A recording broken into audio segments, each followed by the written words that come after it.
అందరికీ నమస్తే. Welcome back to Shri Sai tutorial. 28న కానిస్టేబుల్ ప్రిలిమినరీ ఎగ్జామ్ రాయబోయేటువంటి మిత్రులందరికీ కూడా ఆల్ ది బెస్ట్. చాలామంది అభ్యర్థులకు ఎగ్జామ్ ఒక వారం రోజులు ఉంది అనగానే ఒక రకమైనటువంటి భయం అనేది స్టార్ట్ అవుతుంది. ఇది అందరికీ ఉండేటువంటి సహజమైనటువంటి లక్షణమే. రేపు మీరు రాయబోయేటువంటి ఎగ్జామ్లో ఫస్ట్ ర్యాంక్ సాధించబోయేటువంటి అభ్యర్థికి కూడా ఇదే రకమైనటువంటి భయం అనేది ఉంటుంది. దీనికి కారణం ఏంటి అంటే మనం నెగిటివ్గా ఆలోచించడమే. మేము చదివినటువంటి క్వశ్చన్స్ అనేటివి ఎగ్జామ్లో వస్తాయో రావో, టైం అనేది సరిపోతుందో లేదో, ఈ రకమైనటువంటి నెగిటివ్ ఆలోచనలు కాకుండా వీలైనంత వరకు పాజిటివ్గా ఆలోచించేటువంటి ప్రయత్నం చేయండి. 200 ప్రశ్నల్లో 60 ప్రశ్నలు చేయలేనా సులభంగా చేయగలుగుతాను.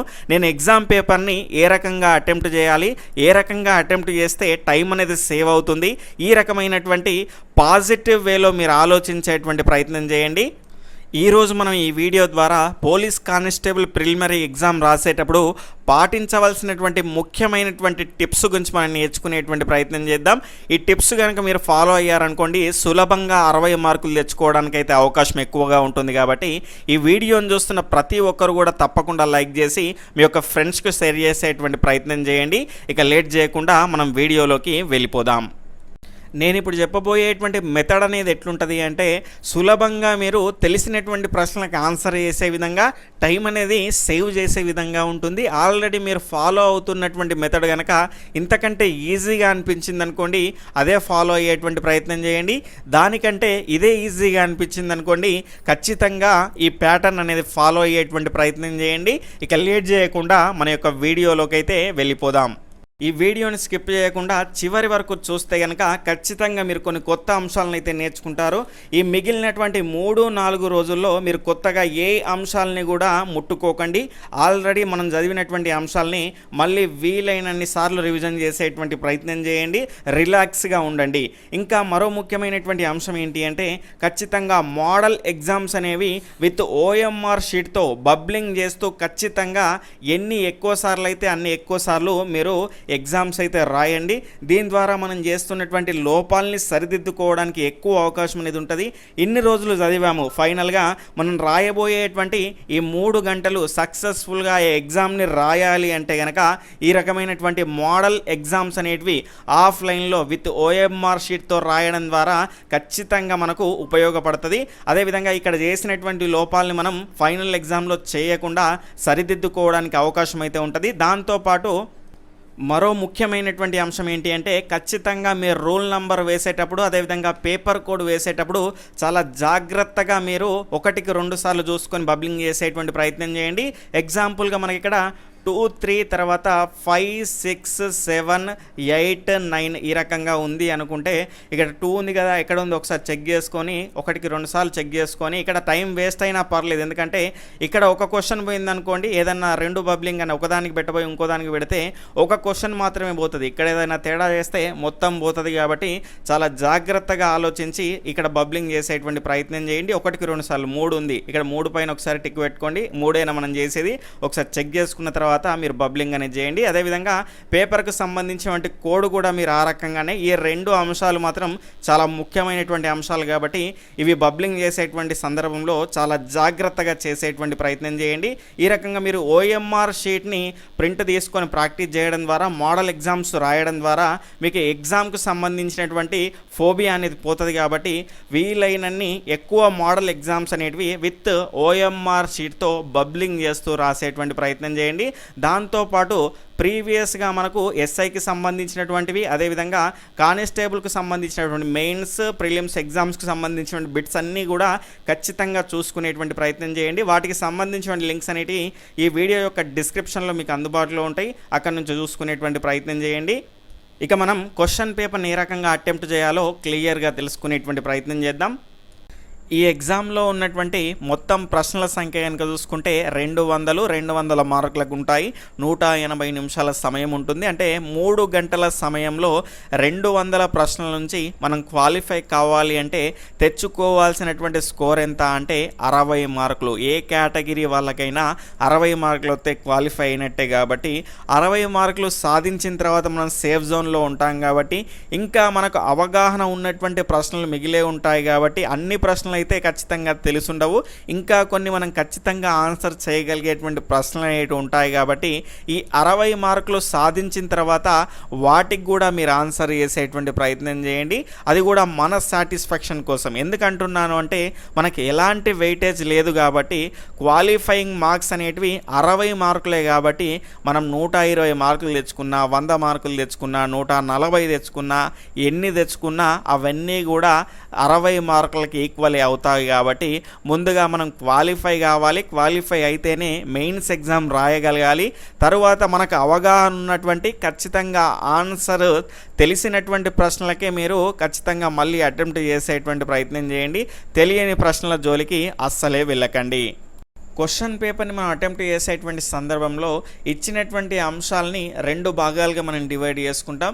మొదటి భాగంలో కనుక చూసుకుంటే 130 మార్కుల వరకు వెయిటేజ్ ఉన్నటువంటి, ఎలాంటి క్యాలిక్యులేషన్ పార్ట్ లేనటువంటి, సమయం సేవ్ చేసుకోవడానికి అవకాశం ఉన్నటువంటి మొదటి భాగాన్ని అయితే మనం అటెంప్ట్ చేస్తాం. ఇక్కడ సేవ్ చేసుకున్నటువంటి సమయాన్ని కనుక చూసుకుంటే ఈ రెండవ భాగంలో మనం యూటిలైజ్ చేసుకుంటాం. ఈ రెండవ భాగంలో క్యాలిక్యులేషన్ పార్ట్ ఉన్నటువంటి అర్థమెటిక్, రీజనింగ్, అదేవిధంగా ఇందులో ఉన్నటువంటి క్వశ్చన్స్తో పోల్చుకుంటే ఈ జనరల్ ఇంగ్లీష్లో వచ్చినటువంటి క్వశ్చన్స్కి ఆన్సర్ చేయడానికి ఎక్కువ సమయం పడుతుంది కాబట్టి దీన్ని కూడా మనం రెండవ భాగంలోకి తీసుకోవడం జరిగింది. ముందుగా మనము మొదటి భాగాన్ని అటెంప్ట్ చేస్తాము. అటెంప్ట్ చేస్తున్నటువంటి సందర్భంలో కూడా మనం ఏం చేయాలి అంటే మనకు బాగా వచ్చినటువంటి సబ్జెక్ట్తో మొదలు పెట్టుకోవాలి. దీని ద్వారా ఏమవుతుంది అంటే ఎలాంటి ప్రశ్నలు వచ్చినా కూడా మనం ఆన్సర్ చేయడానికి అవకాశం అనేది ఉంటుంది. కాబట్టి ఆ రకంగా మన మైండ్లో పాజిటివ్ వైబ్రేషన్స్ అనేవి వస్తాయి. ఆ రకంగా మిగిలినటువంటి క్వశ్చన్ పేపర్ని కూడా మంచిగా అటెంప్ట్ చేయడానికి అవకాశం అనేది ఉంటుంది. అలా కాకుండా ఏదో ఒక సబ్జెక్ట్ని తీసుకొని మనకు రానటువంటి సబ్జెక్ట్ని ఎన్నుకున్నాం అనుకోండి, ఆ రకంగా నెగిటివ్ వైబ్రేషన్స్, ఆ క్వశ్చన్స్ మనం చేయలేకపోవడం వల్ల నెగిటివ్ వైబ్రేషన్స్ అనేటివి మన మైండ్లో ఉండేసి మిగిలినటువంటి క్వశ్చన్స్ని కూడా అటెంప్ట్ చేసేటువంటి సందర్భంలో ఆ ఎఫెక్ట్ అనేది వాటి మీద కూడా పడుతుంది. కాబట్టి ముందుగా మనకు వచ్చినటువంటి సబ్జెక్ట్తో మొదలు పెట్టుకునేటువంటి ప్రయత్నం చేయండి. ఇంతకుముందు మనం చెప్పుకున్నట్టుగా మొదటి భాగాన్ని మనం అటెంప్ట్ చేసేటువంటి సందర్భంలో క్వశ్చన్స్కి ఆన్సర్ చేస్తున్నటువంటి సందర్భంలో క్వశ్చన్స్ మనం 3 భాగాలుగా డివైడ్ చేయాల్సినటువంటి అవసరం ఉంటుంది. ఎందుకు అంటే మళ్ళీ మనము కొద్దిగా ఆలోచిస్తే ఈ క్వశ్చన్కి ఆన్సర్ వస్తుంది అనేటువంటి ఆ క్వశ్చన్స్ని మనం సులభంగా ఫైండ్ అవుట్ చేయడానికి, ఏ క్వశ్చన్స్కి నేను ఆల్రెడీ ఖచ్చితంగా ఆన్సర్ చేశాను, ఏ క్వశ్చన్స్ నాకు అసలే రావు అనేటువంటి ప్రశ్నల్ని మనం సులభంగా గుర్తించడానికి ఈ 3 కేటగిరీల వారీగా మనం ఇండికేషన్ మార్క్స్ అయితే ఇచ్చేసుకోవాలి. అందులో మొదటి కేటగిరీ కనుక చూసుకుంటే నాకు ఖచ్చితంగా దీని ఆన్సర్ అనేది తెలుసు, ఆల్రెడీ నేను ఏం చేశానంటే దీని దగ్గర ఆప్షన్స్లో కనుక చూసుకుంటే ఈ రకంగా టిక్ మార్క్ అనేది పెట్టేసుకున్నాను. తర్వాత రెండవ కేటగిరీ నాకు అస్సలే ఈ క్వశ్చన్ అనేది రాదు, ఈ క్వశ్చన్ దగ్గర ఏం చేశాను అంటే ఇక్కడ ఇంటూ మార్క్ అనేది పెట్టేశాను. ఇక్కడ మూడవ క్వశ్చన్ ఇప్పుడైతే దీని ఆన్సర్ అనేది స్ట్రైక్ అవుతలేదు, కొద్దిగా తర్వాత మళ్ళీ వచ్చేసి ఆలోచిస్తే ఖచ్చితంగా దీని ఆన్సర్ చేయడానికి అవకాశం అనేది ఉంటుంది. అదేవిధంగా 2 ఆప్షన్స్ ఆల్రెడీ ఎలిమినేట్ చేసి ఏనా లేదంటే బీనా అనేటువంటి కన్ఫ్యూజన్లో ఉన్నటువంటి క్వశ్చన్స్కి ఈ కేటగిరీ అనేది అంటే సర్కిల్ చేసేసి 3వ కేటగిరీ కింద మీరు తీసుకోండి. అంటే ఇక్కడ మనకు ఆల్రెడీ ఖచ్చితంగా ఆన్సర్ చేసినటువంటి ప్రశ్నలు మళ్ళీ చూడాల్సినటువంటి అవసరం లేదు, ఆల్రెడీ మనము రాదు అని డిసైడ్ అయినటువంటి ప్రశ్నలు కూడా మళ్ళీ చూడాల్సినటువంటి అవసరం లేదు. మళ్ళీ మన అవసరం మేరకు ఇంకా మనకు ప్రశ్నలకు ఆన్సర్ చేయాల్సినటువంటి అవసరం పడ్డప్పుడు ఖచ్చితంగా చూడాల్సినటువంటి ప్రశ్నలు ఏంటి అంటే కొద్దిగా ఆలోచిస్తే ఆన్సర్ వస్తుంది అనుకునేటువంటి ఈ కేటగిరీని మనం సులభంగా గుర్తుపట్టడానికి ఈ రకంగా మనము టిక్స్ అయితే పెట్టుకుంటూ వెళ్తాము. ముందుగా మనము జనరల్ స్టడీస్కి ఆన్సర్ చేస్తాం కాబట్టి క్వశ్చన్ పేపర్ని వెనకాల నుంచి ఓపెన్ చేసేటువంటి ప్రయత్నం చేయండి. ఎందుకంటే ముందు కనుక చూసుకుంటే మనకు ఇంగ్లీషు, అర్థమెటిక్, రీజనింగ్ ఉండేటువంటి అవకాశం అనేది ఎక్కువ ఉంటుంది కాబట్టి క్వశ్చన్ పేపర్ని వెనక నుంచి ఓపెన్ చేసేటువంటి ప్రయత్నం చేయండి. అయితే మనం క్వశ్చన్ పేపర్ని అటెంప్ట్ చేసేటువంటి సందర్భంలో కనుక చూసుకుంటే ఇప్పుడు 63వ క్వశ్చన్ నేను చదివేశాను, దీని ఆన్సర్ నాకు ఖచ్చితంగా తెలుసు కాబట్టి ఏం చేశాను మనం చెప్పుకున్నట్టుగా దీనికి ఆన్సర్ టిక్ మార్క్ అనేది ఈ రకంగా రైట్ మార్క్ అనేది నేను పెట్టేశాను. ఈ రకంగా రైట్ మార్క్ పెట్టేసిన తర్వాత వెంటనే లేట్ చేయకుండా ఏం చేయండి, మీ యొక్క ఓఎంఆర్ షీట్ అనేది ఉంటుంది కదా, ఓఎంఆర్ షీట్లో 63వ క్వశ్చన్ యొక్క ఆప్షన్ ఏంటి, ఆప్షన్ 1 కాబట్టి ఈ రకంగా వెంటనే బబ్లింగ్ అనేది ముందు ఎడ్జెస్కి చేయండి, దాని తర్వాత ఎడ్జెస్కి చేసిన తర్వాత ఈ మధ్యలో దాన్ని ఈ రకంగా ఫాస్ట్గా మీరు బబ్లింగ్ చేయడానికి అవకాశం అనేది ఉంటుంది. లేట్ అనేది చేయకండి. క్వశ్చన్కి ఆన్సర్ తెలుసు, వెంటనే టిక్ పెట్టేసుకోండి. ఇక్కడ ఆన్సర్ అనేది వెంటనే బబ్లింగ్ చేయండి. కొంతమంది చాలా ఈ రకంగా టిక్ మార్క్స్ పెట్టేసుకొని తర్వాత వాళ్ళు బబ్లింగ్ చేస్తుంటారు. బబ్లింగ్ చేసేటువంటి సందర్భంలో ఒకదాన్ని ఒకటి పెట్టడం వల్ల ఇబ్బంది పడుతూ ఉంటారు, మార్కులను కోల్పోతూ ఉంటారు. కాబట్టి వెంటనే పెట్టేసేయండి. అప్పుడు మనకు టైం అనేది కూడా సేవ్ అవుతుంది. ఎందుకంటే మళ్ళీ వచ్చి ఈ క్వశ్చన్ని చూడాలి, మళ్ళీ దీని ఆన్సర్ చూడాలి, ఆన్సర్ చూసి మళ్ళీ బబ్లింగ్ పెట్టుకోవాలి. అంటే మనం ఖచ్చితంగా ఇక్కడ ఎక్కువ సమయాన్ని అయితే వేస్ట్ చేస్తున్నాం. ఆల్రెడీ క్వశ్చన్కి ఆన్సర్ తెలుసు కాబట్టి వెంటనే దీని ఆన్సర్ని చేసేయండి. దాని తర్వాత మరో క్వశ్చన్ని చూశాను. ఈ క్వశ్చన్ చూశాను కానీ నాకు క్వశ్చన్ అయితే ఎక్కడ చదివినట్టయితే గుర్తు రావట్లేదు కాబట్టి ఇక్కడ టైం అనేది మనం వేస్ట్ చేసుకోవద్దు. వెంటనే దీనికి ఇంటూ మార్క్ పెట్టేసేయండి. నెక్స్ట్ క్వశ్చన్కి అయితే వెళ్ళిపోండి. అక్కడ టైం అనేది మనకు సేవ్ అవుతుంది. మళ్ళీ ఈ క్వశ్చన్ని చూడాల్సిన అవసరం లేదు, అదేవిధంగా ఈ క్వశ్చన్ని కూడా చూడాల్సినటువంటి అవసరం లేదు. సులభంగా మనం గుర్తుపట్టవచ్చు. ఇది రాని క్వశ్చన్, ఆల్రెడీ ఇది ఖచ్చితంగా చేసినటువంటి క్వశ్చన్. ఇక్కడ నెక్స్ట్ క్వశ్చన్ని కనుక చూసుకుంటే ఈ క్వశ్చన్ ఎట్లుంటుందంటే నాకు కొద్దిగా ఆలోచిస్తే రావడానికి అవకాశం ఉన్నటువంటి క్వశ్చన్ కాబట్టి దీనికి ఏం చేశాను, నేను రౌండ్ అప్ చేసేసుకున్నాను. ఇక టైం వేస్ట్ చేయదు, ఇక్కడనే ఆలోచించుకుంటుండదు. ఎందుకంటే చాలా సులభమైనటువంటి ప్రశ్న నెక్స్ట్ ఉండవచ్చు, కానీ మనం ఇక్కడనే టైం వేస్ట్ చేసుకున్నాం అనుకోండి, అలాంటి ప్రశ్నలు మళ్ళీ మనం చూడడానికి అవకాశం అనేది ఉండదు, సమయం ఉండదు. కాబట్టి ఖచ్చితంగా ఇక్కడ దీనికి రౌండ్ అప్ చేసేసి నెక్స్ట్ క్వశ్చన్కి వెళ్ళాలి. ఈ రకంగా మొదటి పార్ట్ అనేది కంప్లీట్ చేసిన తర్వాత ఈ 130 మార్కులకు ఎన్ని మార్కులు వచ్చినాయో కౌంట్ చేసుకోవాల్సిన అవసరం అయితే ఉంటుంది. ఈ కౌంట్ చేసుకునేటువంటి సందర్భంలో మీరు క్వశ్చన్ పేపర్లో ఏవి కరెక్ట్ చేశారని లెక్క పెట్టుకోకండి, అక్కడ టైం అనేది వేస్ట్ అవుతుంది. ఆల్రెడీ మనం కరెక్ట్ అయినటువంటి ఆన్సర్లని ఓఎంఆర్లో బబ్లింగ్ అనేది వెంటనే చేశాం కాబట్టి ఈ రకంగా మీరు కౌంట్ చేసుకోవడం ద్వారా ఓఎంఆర్ షీట్లో కౌంట్ చేయడం ద్వారా సులభంగా ఆ కౌంట్ అనేది మనకు వచ్చేస్తుంది. టైం అనేది వేస్ట్ కాదు కాబట్టి ఖచ్చితంగా ఇందులో నుంచి 130 మార్కుల నుంచి 40 నుంచి 50 మార్కులు అయితే ఖచ్చితంగా తెచ్చుకోవాలి. సీరియస్గా చదివినటువంటి యావరేజ్గా చదివినటువంటి అభ్యర్థులు కూడా ఖచ్చితంగా తెచ్చుకోవడానికి అయితే ఈ మార్కుల అవకాశం అయితే ఉంటుంది. అయితే ఇంకా ఈ 40 మార్కులు తెచ్చినటువంటి అభ్యర్థి క్వాలిఫై కావాలి అంటే ఇక్కడ ఈ 70 మార్కులు సెకండ్ పార్ట్లో ఉన్నటువంటి 70 మార్కుల వెయిటేజ్ నుంచి 20 మార్కులు తెచ్చుకోవాలి. ఈ 50 మార్కులు తెచ్చుకున్నటువంటి అభ్యర్థి ఇంకో 10 మార్కులు తెచ్చుకుంటే క్వాలిఫై అయిపోతాడు. ఇక్కడ మనం జనరల్ స్టడీస్లో కనుక చూసుకుంటే యావరేజ్ స్కోర్ అనేది తీసుకున్నాం. 130 మార్కుల్లో 40 నుంచి 50 మార్కులను తీసుకున్నాం. ఇక్కడే కొంతమంది ఎక్కువ స్కోర్ చేయడానికి అవకాశం అనేది ఉంటుంది కాబట్టి వాళ్ళు ఎక్కువ స్కోర్ చేసుకున్న వాళ్ళు ఆల్రెడీ సేఫ్ జోన్లో ఉన్నట్టే. మామూలుగా యావరేజ్గా మనం ఇంత స్కోర్ తక్కువ చేసుకున్నా కూడా మనం సులభంగా ఎలా క్వాలిఫై అవుతాము అనేటువంటి దాని గురించి మనం మాట్లాడుకుంటున్నాం. ఇప్పుడు మిగిలింది ఏంటి అంటే మనకు సెకండ్ పార్ట్. ఆ సెకండ్ పార్ట్లో కనుక చూసుకుంటే మనకు మొత్తంగా వెయిటేజ్ వచ్చేసి 70 మార్కులు. ఇందులో ఉన్నటువంటి అంశాలు కనుక చూసుకుంటే రీజనింగ్, తర్వాత ఇంగ్లీషు, అదేవిధంగా అర్థమెటిక్ అనేటువంటి ఈ 3 అంశాలు ఉంటాయి. మొదటిగా మనకు నాన్ మ్యాథ్స్ వాళ్ళు కూడా సులభంగా చేయడానికి అవకాశం ఉన్నటువంటి అంశం కనుక చూసుకుంటే రీజనింగ్. కాబట్టి ముందుగా సెకండ్ పార్ట్లో ఏం చేయండి అంటే మీరు రీజనింగ్ని అటెంప్ట్ అనేది చేయండి. ఈ రీజనింగ్ని కూడా మీరు అటెంప్ట్ చేస్తున్నటువంటి సందర్భంలో అందులో ఉన్నటువంటి క్వశ్చన్లను కూడా 3 కేటగిరీలుగా డివైడ్ చేసుకోండి, మార్క్ అనేది చేసేసుకోండి. మొదటగా చూస్తేనే ఆన్సర్ పెట్టేటువంటి ప్రశ్నలు, కొంత 2 స్టెప్పులు ఇట్లా రాయంగానే మనకు ఆన్సర్ రావడానికి అవకాశం ఉన్నటువంటి ప్రశ్నల్ని అక్కడే మీరు తొందరగా చేసేసి ఇక్కడ ఆప్షన్లో టిక్ మార్క్ అనేది పెట్టేసేయండి. రెండవ కేటగిరీ అది ఎంత చేసినా వచ్చేటట్లేదు, ఇంటూ మార్క్ పెట్టేసి కొట్టేసేయండి ఆ క్వశ్చన్. మళ్ళీ ఈ 2 కేటగిరీ క్వశ్చన్లను మళ్ళీ మనము రివర్స్లో వచ్చి చూడాల్సినటువంటి అవసరం పడ్డప్పుడు వీటి గురించి మనం పట్టించుకోవాల్సినటువంటి అవసరం లేదు. ఈ 3వ కేటగిరీ కనుక చూసుకుంటే కొద్దిగా ఆలోచిస్తే వస్తుంది, కొద్దిగా క్యాలిక్యులేషన్ పార్ట్ అనేది డిఫరెంట్గా ట్రై చేస్తే వస్తుంది అనుకున్నటువంటి సందర్భంలో ఈ క్వశ్చన్కి ఇట్లా రౌండ్ అప్ చేసేసి మీరు ఏం చేయండి అంటే పక్కన పెట్టేసేయండి. తర్వాత మళ్ళీ మనం అవసరం వచ్చి క్వశ్చన్ పేపర్ను తిప్పుతున్నప్పుడు సులభంగా గుర్తుపట్టుకోవడానికి ఈ ఐడెంటిఫికేషన్ మార్క్స్ అనేటివి మనకు సులభంగా గుర్తుపట్టుకోవచ్చు వీటి ద్వారా. అయితే ఇక్కడ రీజనింగ్ అనేది కంప్లీట్ అయిపోయింది. అదేవిధంగా ఇంగ్లీష్ కూడా ఇదే 3 కేటగిరీల ద్వారా తెలిసినవి, తర్వాత అసలే తెలియనివి, కొద్దిగా ఆలోచిస్తే వచ్చేవి 3 కేటగిరీగా డివైడ్ చేసుకోండి. అదేవిధంగా అర్థమెటిక్లో కూడా చూడగానే ఆన్సర్ పెట్టే క్వశ్చన్లు ఉంటాయి, ఒక 2 స్టెప్పులు వేయగానే ఆన్సర్ రావడానికి అవకాశం ఉన్నటువంటి ప్రశ్నలు అయితే ఉంటాయి. అదేవిధంగా కొద్దిగా ఎక్కువ క్యాలిక్యులేషన్ పార్ట్ అనేది ఉంటుంది, దానికి రౌండ్ అప్ చేసేసుకొని మీరు తర్వాత లాస్ట్లో చేయండి ఈ రకంగా. ఎందుకంటే అర్థమెటిక్లో మనకు రౌండ్ పెట్టినాము అంటే అది కొద్దిగా ఎక్కువ టైమే తీసుకుంటుంది కాబట్టి మిగిలినటువంటివన్నీ కంప్లీట్ చేసిన తర్వాత మళ్ళీ అర్థమెటిక్ దగ్గరికి రండి ఇక్కడ లాస్ట్లో. ఇలా మనము 200 ప్రశ్నల్ని అటెంప్ట్ చేయడానికి మనకైతే అవకాశం అయితే ఉంటుంది. ఎందుకంటే ఆ ప్రశ్నని మనం చూస్తున్నాం, అంటే ఈజీగా వచ్చినటువంటి ప్రశ్నల్ని జల్లడబట్టడానికి ఈ విధానం అనేది చాలా చక్కగా ఉపయోగపడుతుంది. అయితే ఇక్కడ చూసుకుంటే ఈ రీజనింగ్ దాని తర్వాత ఇవన్నీ చేయగా మనం కనుక చూసుకుంటే ఖచ్చితంగా ఇక్కడ మనకు 20 నుంచి 30 మార్కులు వచ్చాయి అనుకుందాం, లేదంటే 10 నుంచి 20 మార్కులు వచ్చాయి అనుకుందాం. ఇక్కడ 40 వచ్చినటువంటి అభ్యర్థికి 20 మార్కులు తెచ్చుకున్న ఇక్కడ క్వాలిఫై అవుతాడు.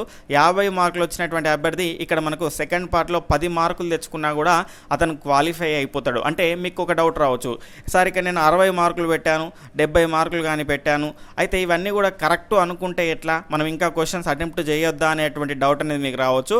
ఖచ్చితంగా మీరు పెట్టినటువంటి ప్రతి క్వశ్చన్ కూడా కరెక్టే అని మనం చెప్పలేం, కరెక్ట్ అనుకునే పెడతాం కాబట్టి ఓవర్లుక్లో సరికానిది కానీ సరైనది కానీ ఆ రకంగా తప్పులు చేయడానికి అవకాశం అనేది ఉంటుంది. కాబట్టి మీరు 60 నుంచి 70 క్వశ్చన్లు అటెంప్ట్ చేసిన ఇంకో 60 నుంచి 50 లేదా 70 క్వశ్చన్లు మళ్ళీ అటెంప్ట్ చేసేటువంటి అవకాశం అనేది ఉంటుంది మీకు. అయితే 60 మార్కుల వరకు చేశారనుకోండి, ఇంకో 60 బిట్స్ అనేటివి మీరు మళ్ళీ అటెంప్ట్ చేయండి. అదేవిధంగా ఒకవేళ 50 మార్కులు మీరు చేశారనుకోండి, ఖచ్చితంగా మీరు 70 వరకు అటెంప్ట్ చేసేటువంటి ప్రయత్నం చేయండి. అదేవిధంగా ఆల్రెడీ నేను ఒక 90 మార్కుల వరకు 80-90 మార్కుల వరకు నేను ఆల్రెడీ చేశాను అంటే కనుక మీరు 30 నుంచి 40 క్వశ్చన్లు అటెంప్ట్ చేయండి. మళ్ళీ ఈ అటెంప్ట్ చేసేటువంటి ప్రశ్నలు కూడా ఎట్లుండాలి అంటే ఇక్కడ రీజనింగ్లో కొద్దిగా క్యాలిక్యులేషన్ పార్ట్ చేస్తే మనకు వచ్చేటువంటి ప్రశ్నలు ఉంటాయి. ఈ 50 నుంచి 60 ప్రశ్నల్లో కనుక చూసుకుంటే అందులో నుంచి కొన్ని వెళ్ళిపోతాయి. దాని తర్వాత ఇక్కడ ఇంగ్లీష్లో కూడా కొంత డౌట్ ఉన్నాయి కదా, అందులో నుంచి మనకు కొన్ని వెళ్ళిపోతాయి. అదేవిధంగా అర్థమెటిక్లో కూడా కొద్దిగా క్యాలిక్యులేషన్ పార్ట్ చేస్తే వచ్చేటివి ఉంటాయి కదా, ఈ 60 నుంచి 50 ప్రశ్నల్లో అవి వెళ్ళిపోతాయి. ఇక్కడ నుంచి ఈ 3 కేటగిరీల వారిగా మనకు అక్కడ నుంచి కొంత ఈ 60 నుంచి 50 ప్రశ్నల్లో తగ్గుతాయి. దాని తర్వాత ఇంకా మిగిలినటువంటి ప్రశ్నలు ఉంటాయి కదా, ఆల్రెడీ మనం జనరల్ స్టడీస్లో పెట్టుకున్నాం కదా, ఆ జనరల్ స్టడీస్లో ఉన్నటువంటివి అది కూడా 50% ఎక్కువగా కరెక్ట్ అవ్వడానికి అవకాశం ఉన్నటువంటి ప్రశ్నలే మీరు అటెంప్ట్ చేయండి. మిగిలినటువంటి మీకు ఎక్కువ సందేహం ఉన్నటువంటి ప్రశ్నల జోలికి అయితే పోకండి. ఎందుకంటే ఆల్రెడీ మీరు సేఫ్ జోన్లో ఉన్నారు, ఇంకా మీరు సేఫ్ జోన్కు వెళ్ళడానికి కొన్ని క్వశ్చన్స్ అయితే అటెంప్ట్ చేస్తున్నాము. ఆ క్వశ్చన్స్ కూడా ఎక్కువగా కరెక్ట్ అవ్వడానికి అవకాశం ఉన్నటువంటి ప్రశ్నల్ని మాత్రమే మనము ఇక్కడ అటెంప్ట్ చేస్తున్నాము.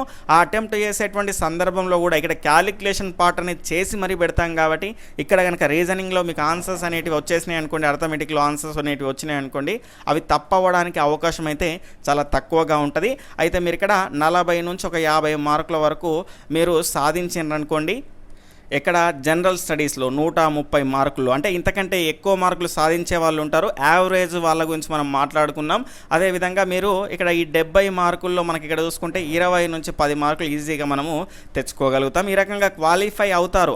అయిన తర్వాత కూడా మీరు 60 మార్కుల దగ్గరనే 70 మార్కుల దగ్గరనే అక్కడనే ఆగిపోకుండా ఇంకా ఎక్కువగా మనకు కరెక్ట్ అవ్వడానికి అవకాశం ఉన్నటువంటి ప్రశ్నలు మనం ఆల్రెడీ ఇట్లా రౌండప్ చేసి పెట్టుకున్నాం కదా, ఆ ప్రశ్నలు మీరు అటెంప్ట్ చేసేటువంటి ప్రయత్నం చేయండి. ఆ రకంగా ఉన్నటువంటి ఒక 60 ప్రశ్నలు ఉన్నాయనుకోండి, ఈ 60 ప్రశ్నలు ఎక్కువగా కరెక్ట్ అవ్వడానికి అవకాశం ఉన్నటువంటి వాటిని అటెంప్ట్ చేశాము అనుకుందాం. ఇందులో కనుక చూసుకుంటే ఒక 20 ప్రశ్నలు మనకు కరెక్ట్ అయ్యాయి, 40 ప్రశ్నలు రాంగ్ అయ్యాయి అనుకుందాం. మనకు 5 ప్రశ్నలు తప్పు చేస్తే ఒక కరెక్ట్ అయినటువంటి ఆన్సర్ అనేది పోతుంది. కాబట్టి 40 తప్పులు చేసినాం అనుకోండి, ఎన్ని మార్కులు కట్ అవుతాయి, మనకు 8 మార్కులు అనేటివి కట్ అవుతాయి.